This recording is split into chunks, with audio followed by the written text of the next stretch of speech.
yung council, ano? Yung ating council, patawag lahat to include the former president. Anong maganda sa katayuan natin sa West Philippine Sea. Very good kung gano'n ang kan. Ang problema nga lang, parang hindi ko narinig yung sagot pa ng ating Pangulo. But kailangan na talaga kasi naiinsulto na tayo.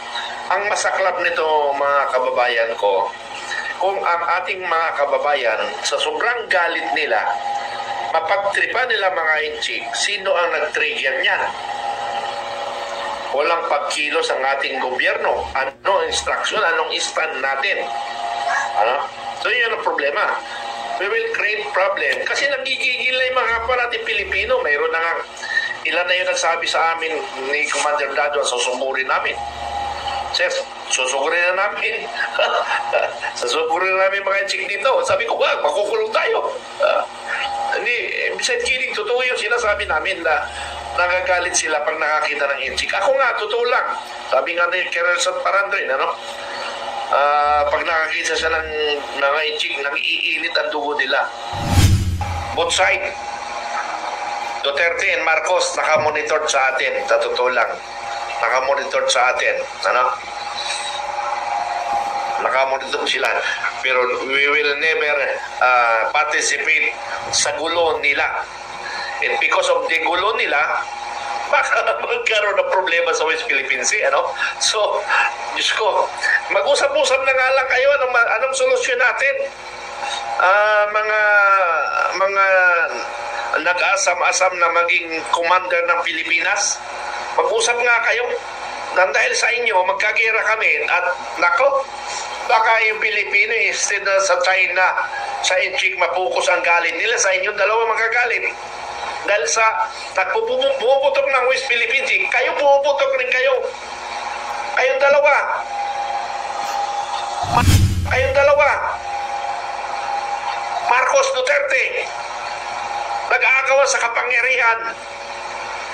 Kaya naman inaagaw rin ni Duterte ang kapangyarihan sa Marcos. Dahil ang Marcos kumalpak sa umpisa pa lang. Pero ngayon, parang ramdam mo, nakaka-recover. Pero ngayon, tulala na naman siya. Dahil sa inyo, baka magkagera tayo dahil hindi dahil sa galit na biglang nagdesisyon si Idol Bong Marcos, ano? Mag-usap-usap nga kayo, magpatawag nga kayo, mag-usap kayo. Baka hikayatin natin ang Pilipino na sumigaw kami ang pumunta na ngayon sa sumigaw kami na kayo mga politician, manahimik kayo, mag-usap kayo dahil may problema sa West Philippine Sea, ginagago na tayo, wala na tayong bayag. Hi guys, magandang araw po sa inyo lahat. Ito po ang inyong lingkod, si DIY KKB Informative. At muling matutunghayan natin si Commander Bokay ng Makabayan and Informative Channel.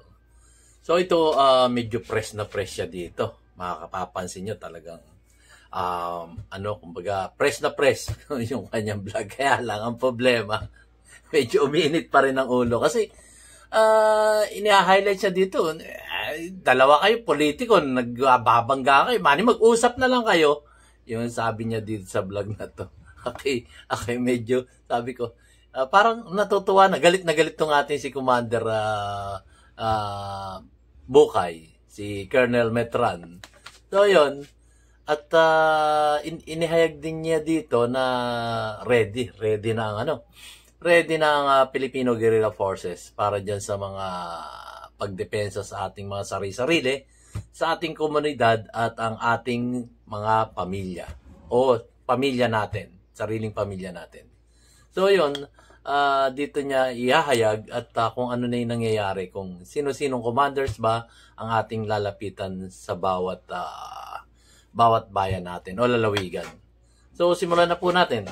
Ako po muna yung magpapasalamat sa aking mga viewers at lalong-lalo na sa aking mga subscribers na patuloy na sumusuporta sa inyong abang lingkod, DIY KKB Informative. At yun nga, pakinggan natin guys ng maigi itong mga nangyayaring ito dahil talaga namang tayo maiipit dito kung sakasakali. Kaya tayo magkaisa, wag natin kampi-kampihan kung Titindig nga si VP Sara Duterte. Tingnan natin kung paano yung pagtindig na gagawin niya. Pero magkakaroon ng council meeting eh. Nagpatawag ng council meeting itong si ating Senate President na si Senator Chis Escudero. So, tungayan po natin. Ito na po ang sinasabi ng ating Commander Bukay ng Makabayan and Informative Channel.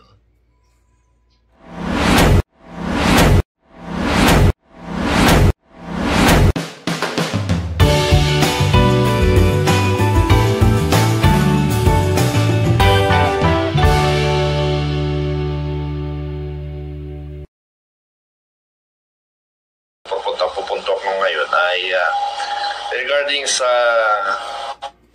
update ng ating organization sa Filipino Guerrilla Forces. On the go na tayo. Pwede na rin siguro. Pwede na. Now, mga commanders, pwede na tayo. Kung in case mag-escalate sa West Philippine Sea, ready na ba tayo? Anytime. Dahil pinag-uusapan na sa Congress.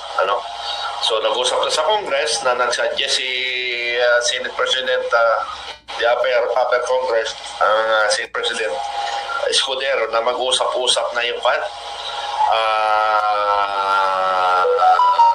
yung council, ang ating council, patawag lahat to include the former president. Anong maganda sa katayuan natin sa West Philippine Sea. Very good kung gano'n ang kan. Ang problema nga lang, parang hindi ko narinig yung sagot pa ng ating Pangulo. But kailangan na talaga kasi na-insulto na tayo. Ang masaklap nito, mga kababayan ko, kung ang ating mga kababayan sa sobrang galit nila, mapagtripan nila mga inchik, sino ang nag-trigger niyan? Walang pagkilos ang ating gobyerno. Ano instruction, anong stand natin? So yun ang problema. We will create problem. Kasi nagigigil na yung mga kapwa natin Pilipino. Mayroon na nga, ilan na yun nagsabi sa amin ni Commander Dadon, susugurin namin. Sir, susugurin na namin. Susugurin na namin mga chik dito. Sabi ko, makukulong tayo. Hindi, besides kidding, totoo yung sinasabi namin na nagagalit sila pag nakakita ng inchik. Ako nga, totoo lang. Sabi nga ni Keresat Parandrin, pag nakakita siya ng mga inchik, nang-iinit ang dugo nila. Ang dugo niya. So sana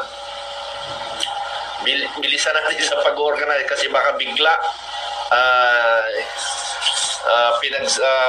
pinablog pa naman natin na pinag-iabang namin ni Supremo na we are now ready. Alam niyo sa totoo lang mga kasama, both side, Duterte and Marcos naka-monitor sa atin, sa totoo lang naka-monitor sa atin, naka-monitor sila, pero we will never participate sa gulo nila. And because of the gulo nila, baka magkaroon ng problema sa West Philippine Sea, So, Diyos ko, mag-usap-usap na nga lang kayo, anong solusyon natin? Mga nag-asam-asam na maging commander ng Pilipinas, mag-usap nga kayo. Dahil sa inyo, magkagera kami, at nako, baka yung Pilipino, instead na sa China, sa inchik, mapukus ang galit nila, sa inyo, dalawa magagalit. Dahil sa pumuputok ng West Philippine Sea, kayo pumuputok rin kayo. Kayong dalawa. Marcos, Duterte, nag-aagawan sa kapangyarihan. Kaya naman inaagaw rin ni Duterte ang kapangyarihan sa Marcos dahil ang Marcos pumalpak sa umpisa pa lang. Pero ngayon, parang ramdam mo nakaka-recover, pero ngayon, tulala na naman siya. Dahil sa inyo, baka magkagera tayo dahil hindi dahil sa galit na biglang nagdesisyon si Idol Bong Marcos, Mag-usap-usap nga kayo, magpatawag nga kayo. Mag-usap kayo. Baka ikayatin natin ang Pilipino na sumigaw kami. Kami ang pumunta na ngayon sa sumigaw kami na Kayo mga politiko, mga politician, manahimik kayo, mag-usap kayo dahil may problema sa West Philippine Sea, ginagago na tayo. Wala na tayong bayag. Wala na tayong mukhang iharap sa buong mundo. Ganun pala ang Pilipino, mga duwag. E paano yung mga hindi nakakaintindi? Sa mga nakakaintindi, pwede. Pero sa hindi nakakaintindi at ang umiiral galit, sige nga, tingnan natin. Napalakas na naman ang boses ko. Ewan ko ba? Napapalakas na naman yung boses ko. Okay lang yan. Magagalit naman yung ibang ko. Subscriber. Pero sabi nga na isang subscriber, pag may si Commander Bukay, hinaan nyo na lang yung bulyog. Tama nga naman. Hinaan nyo na lang. Ano? Hinaan nyo na lang yung bulyog. So, ganun nga, ano, update, ano. So, sa mga active na mga commanders, saludo ako sa inyo at kumikilos kayo. Mga commanders natin, sino mga commanders natin? Simulan natin sa yung maricol ko, commander ng si commander ng Region 2, Commander Bison Julio, Commander Rodi Lopez ng Region 3, Commander ng Metro Manila, General Pilisardo, ang kanyang very active na Chief Staff na si Commander Willie Lucas, Hinap. Dito sa Region 4, Southern Luzon, Commander Satparat. Yun yung mga active, si Palawan Commander, si Commander Aram de la Cruz, ang Commander ng Catanduanes, Commander Aubrey, ano? So, yung sa Masbate, nakalimutan ko yung pangalan kasi kasimula pa lang, in other province in Luzon, yun yung mga nag-update sa akin, ano? Okay, punta tayo ng Bisaya. Bisaya, sabi nga Bisayas pala, Bisaya kung Bisaya kasi ang Bisaya tao. Pag Bisaya si lugar, okay. Sa Radio 6, oy, nako, shout out sa Radio 6, Commander Aklan, Commander Tom, very good, saludo ako sa iyo. Ang Region 6 ay nag-start na nag-organize sa buong province, doing the most especially the Aklan. Ang Aklan ngayon, mabilis sila. Nasa firing na sila level, ano? Sa firing level na sila. And that is now yung sinasabi ko na common sense and initiative. Ano ang maganda, anong tama? Gawin natin. Huwag nyo muna ibato sa amin sa nasyonal kasi hindi na namin na-absorb ang tama't mali. Sa dami ng left and right, front to rear, mga tanog na may mga makukulit. Natutorture na utak ko eh. Natutorture na ako. Mabuti nga lang, nakahiwalay ako ng tira ng aking asawa. Kung hindi, hindi rin ako ganong ka-active kasi sabi nga si Commander Bangangay, hindi makakilos sa Malacanang, ako pa. Okay. So, sa Aklan ngayon, firing na sila. All municipality of Aklan, mayroong representante na nagkakaroon ng conduct ng firing na sila ngayon. Conduct firing na sila, testing resources. Ayaw ko kung anong ginawa nito. May coordinated to police, coordinated to local government. So, wala na maraming tanong, wala na mga ichichimurichi na legality. Unconventional nga. Pag unconventional, dito lalabas ang galing natin. Dito lalabas ang galing natin sa unconventional. Tira na tira. As long we will not violate the law. Ganun yun. Mabilis na ang Aklan ngayon, kasi mayroong red Chinese doon na develop sa hydroelectric. Binibilis nila kasi yan na tinututukan nila ngayon. Pag pumutok yun ang unang tirahin nila kasi marami daw pa rin sa loob. O di may baril na kagad sila. So yun yung magandang planning ng Commander, kay Commander Tom, Now, Commander rin pala siya ng kanyang barangay dito sa Antipolo. Hindi ko binibigay ang Antipolo kasi mabigat na sa kanya yun. Mabigat na sa kanya. So, yung barangay niya lang ang in-organize niya. Pati misis niya doon, nag-organize sa kanyang barangay, sa barangay, nakalimutan ko, Kupang, barangay Kupang. So, sa Aklan, nagkakaroon na sila ng shooting, practice marksmanship, ano. Sanggaling bala, sanggaling baril, bahala na sila doon sa local government and the police, ano. Kasi tulong sa kanila. Okay, be reminded, ano, sa mga hindi nakakalam, pag once pumutok ang gera, ang lahat ng sundalo at saka police, pull out yan. Pull out, mag-uusap-usap kung saan sila teritoryo magpupwesto. Pull out lahat yan, iiwanan kayo dyan. Kaya kayong mga nasa barangay, mag-isip-isip kayo. May pulis kami, katabi namin, maalis yung pulis yun dyan. Maalis yung kapulitas ninyo dyan. Magkukusunod din dyan kung saan ang strategic position sila. Gagamitin sila para sa gera. Ipupull out sila. But we, the guerrilla forces, we will remain defend our barangay. Sa barangay lang tayo. Katulad yung sa Aklan, ready na sila. Pag nakuha nila mga baril doon sa hydroelectric company, marami na silang baril. So ganun, foresight tayo mga commanders. Commanders, foresight, commanders. Ano ang magandang gagawin natin in case of nag-develop? Now, kung hindi nag-develop, kung hindi nag-develop, hindi na-declare, anong nawala sa atin? Na-improve ang kapabilidad natin, how to defend and how to organize and mobilize people.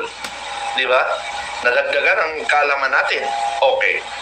So, sa Region 6 yun. Region 7, ang Bohol, wala pa rin feedback sa akin si Colonel Lord de Lisa, no? Wala pa feedback. Okay. Doon sa Siquijor, minamanage yun Commander Tom. Romblon pala, what I mean, Romblon. Sabi ko, once na-organize mo ito, turn over natin sa 7 niya because under 7, ano? Okay. Sa Region 7, problema pa na. Region 8, nako, mabilis na Region 8. Okay lang, walang marksmanship training. But they are now organized up to the barangay. Yung region, hindi naman. Ang Region 8, almost mayroon na silang commanders. Region 8, almost provincial, yung anim na provincial nila, mayroon na silang mga provincial commanders. And the Eastern Samar, mayroon na silang municipal level commanders. Ano? Mayroon na. Nagde-develop na sa barangay. And the municipal of Giwan, tapos na sila. Nag-aantay na lang ng gera. Anong nag-aantay silang gera? They are already organized in their respective barangays sa Giwan, Northeastern Samar. Nag-aantay na lang sila ng gera. Prepared na sila. Prepared na ang Giwan. Okay. I'm salute to the commander of commander ng Giwan, Eastern Samar, and Eastern Samar commander and regional commander Attorney Goodis. Ano? Dating army, naging pulis, at naging abogado. Dami rin yung pinagdanan. Pero tigulang na katulad ko. Okay. So, gano'n, kabilis natin, ano? So, sabi ko flexible. We are guerrilla. Guerrilla tayo. Kuha natin, diskarte. Ang tawag yan, diskarte. Ano? Okay. Baba tayo sa Mindanao. Region 9. Nako, wala pa. Okay. Region 10. Ito, sa Region 10 na naman, mayroon tawag sa akin si attorney na mayroong mayor and barangay captain. Sila mismo ang pumunta kay attorney na kinakumbis niya na lumapit kay mayor para i-organize katulad yung ginagawa sa Giwan na nagawa na. So, sabi tayo sa Region 10, specific doon sa municipality, nakalimutan ng municipality, bumaba na sila sa barangay. Nag-organize nila, nabubuo na nila yung what town doon sa Bukidnon o Surigao. Nakalimutan ko. Okay. So, ganun tayo mga kasama. Okay, Region 10, medyo walang update. Region 11, may active yung kwento sa akin, kwento pa lang. Pero palagay ko, kumikilos na. Region 12, matagal na yan. Kaya nga lang, wala pang update sa akin. So, malalaman natin sa online meeting natin. Sa June 29 at malapit-lapit na sa timing. Sinasabi ni Commander Dado, timing. Okay. So, yun yung update ko sa lahat ng membro and commanders of the Filipino Guerrilla Forces. Yan ang update ko sa inyo. Saludo ko sa inyo. So, take charge kayo. Bilisan natin. Sana yung bago kong recruited dito sa buong Rizal, isang police colonel, dating PC, Philippine Constabulary, police colonel, siya yung nakuha natin sa Rizal. Ewan ko lang kung anong magiging decision ni Commander Satparan kasi siya yung Southern Luzon Commander. Pero I recommend dito siya sa Rizal. Or yun po rin, nasa kanila pag-uusap yun. Okay. So gano'n ang update natin, bilisan natin. Okay, yung mga SOP, mga form, gawin nyo na kagad yan. Kung anong maganda, gawin nyo. Pero the most important, tulad yun sa Aklan at saka sa Esther Samar, organized na sila. Walang bumalik sa akin na problema. Sabi ko, diskarte mo yan. So, ito naman ang advice ko sa lahat ng commanders, If you are area commanders, see to it that you have already a regional commander. Yun yung pinaka-the best. Regional commander mo nang unahin mo bago ka bumaba. Pero pwede mo na ipagsabay yun. Kasi nga ako, na-organize ko buong Pilipinas na hindi ako umaalis sa kwarto ko eh. Di ba? Hindi ako umalis sa kwarto ko. Kaya kapag gising ko ng maga, CR kagad, then hawak cellphone, sagot-sagot, gano'n-gano'n. Tapos vlogging, tapos kunting linis, kunting saing, kasi ako lang mag-isa. Pero mayroon lang mga security, dami ko security. Aso nga lang. para kay Supremo, So, minsan maabot ako, minsan hindi ako makatulog. So, hawak cellphone na naman. So, nagkakain ko doon sa mga mabibilis nag-organize, Ang problema lang, yung mga bumabalik sa akin, sumakit ang ulo ko. Maraming nagkwento sa akin, may isa pa nga, may case eh. Ito siya nagkwento, marami siya na-organize. Pag nang huli, bumalik sa akin, sir, ang pagkakain na, ano mga legality? Akala ko naka-organize ka na dyan, legality pa palang hinahanap mo. So pinadala ko yung legality, yung Philippine Constitution. Na kung hindi, ay medyo minor muna tayo kasi mahirapan na ako. Mabuti kung ako ang karap doon, ikaw nagkamali ang sagot mo, delikado pa ako. So hindi ako basta-basta magbigay ng guidance kung hindi ko kaya panindigan. Ito lang ang masabi natin. Once hindi ako nag-recognize, ibig sabihin, hindi pa ako prepared na sagutin ko yung mga instruction ko. Basta po, ang pinaka-focus instructions, organize and organize. Now, legality, pumunta ka ng barangay, magpaalam ka sa barangay, Kap, mag-organize ako, tulungan ko barangay mo. Tapos kung in case magpumunta ang West Philippines, tutulong kami kasi tayo magdidibig sa barangay. Naka-blatter. Di. Meron ka na dokumento na ang intention mo is for the good of the government, for the good of the Filipino people. Di ba? Ganun lang kasimple. Now, the requirements. Siyempre, ikaw yung nagre-record, kailangan mo, bago mo ni-record, yung kayong data, alam mo na. Now, ang record natin will be remain at the municipality or barangay. Kayo ang hawak yan. Kaya that is your responsibility, commanders.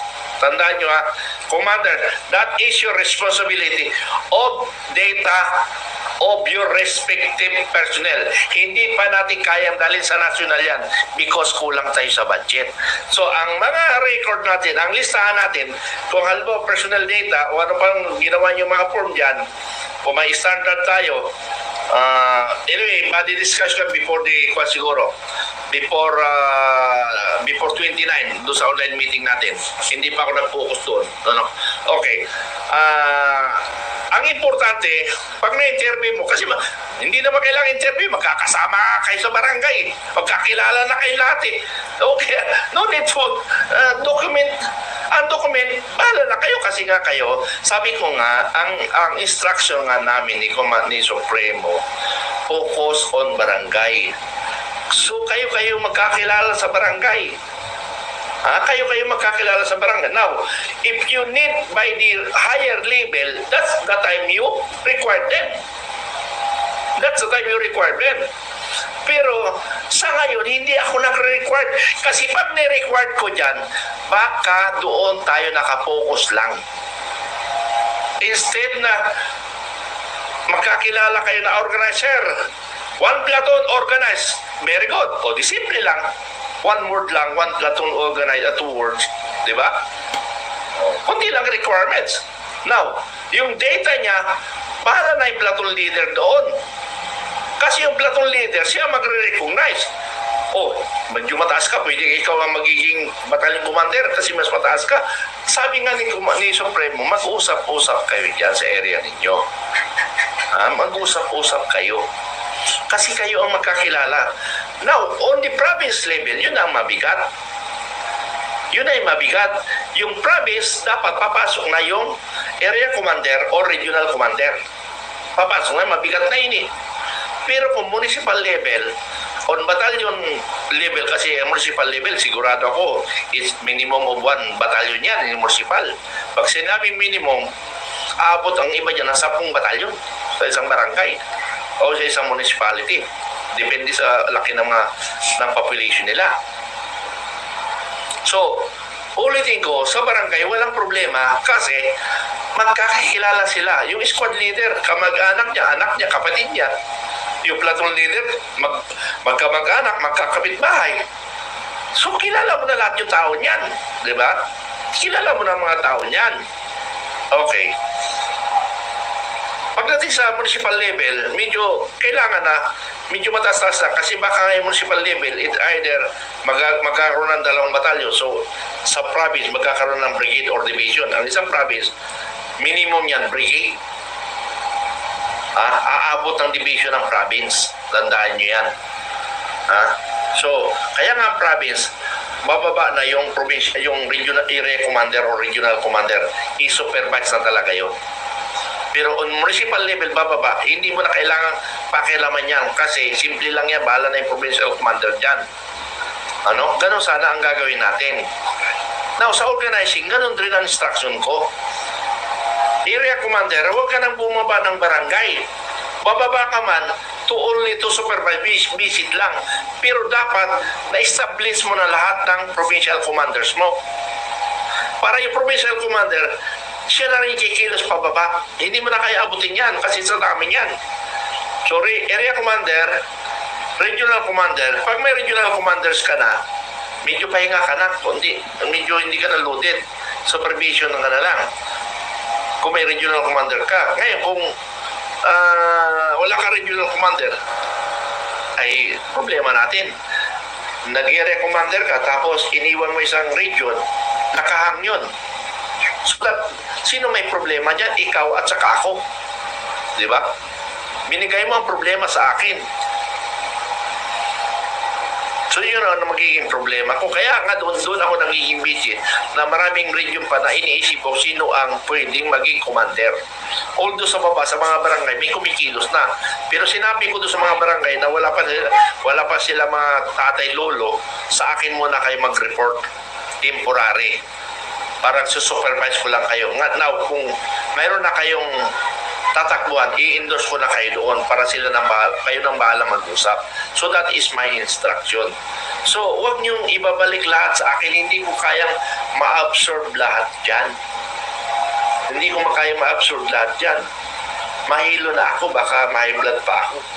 Sa dami ng tasking. Hindi pa nga ako na-monetize. Sir, Supremo, mayroon pa ako isang requirements is okay, yung Aklan, nasa firing ko na sila, level. Inunahan pa tayo. Pero hindi ko instruction yun, sila may gawa. Kung initiative mo yan, bahala kayo mag-supervise as long we will not violate the law and coordinated to local authority. Katulad din sa Eastern Samar, okay na sila. Nag-antay na lang ng gera at saka baril. Okay. Then connect sa akin. Okay, DYKKB, informative. Oy, andiyan ka ba na? Good afternoon, Commander. Kamusta ka na? May susunod na naman tayong online meeting.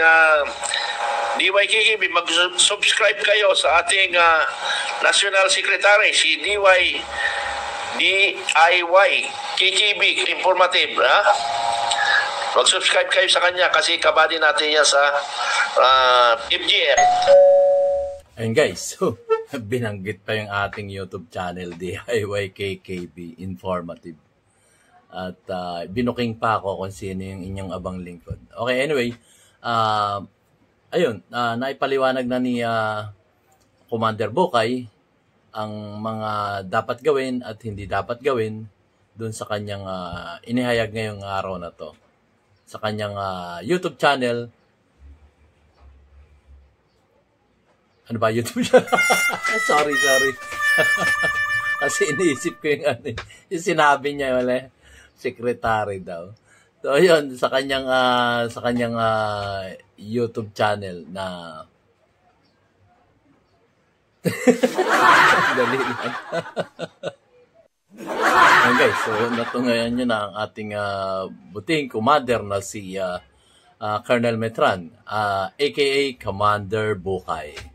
So, ayun, nabanggit pa tuloy yung aking YouTube channel at sinabi pa yung aking rango, no? So, anyway, mag-subscribe kayo kay Commander Bukay, yung kanyang YouTube channel na Makabayan and Informative Channel. So, ayun po. At siguro, naliwanagan naman kayo, di ba? Ang haba ng kanyang vlog na yun, patungkol sa ating Filipino Guerrilla Forces. Yun po. So, maraming salamat po sa inyong panonood ng aking mumunting YouTube channel, DIY KKB Informative. Salamat po sa inyong lahat. At see you on my next vlog. Laging sinasabi ni DIY KKB Informative, keep safe, God bless, and you have a great day. Mag-ano na po tayo, mag-organize na po tayo sa ating mga barangay. Para sa atin po yan. Magkaroon man ng gera o walang gera, dagdag kaalaman po ito sa ating lahat.